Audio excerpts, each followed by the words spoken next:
Here I have Goclever Quantum 25000N, and let me show you how to accomplish hard reset operation on that device by using the settings. So at the very beginning, let's start by using your home screen, tap apps icon, let's find and select the settings. Here you have to choose the backup and reset. It's located under personal tab. Choose factory data reset. Let's read the instructions and tap reset phone. So in order to begin the hard reset operation and to erase all personal information, downloaded apps, choose erase everything.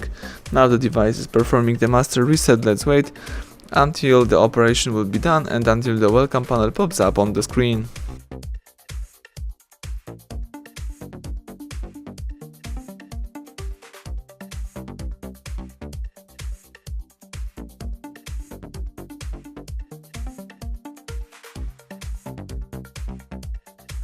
Excellent, as you can see, the welcome panel just pops up, so it simply means that the hard reset is done. Now you may start activate your phone.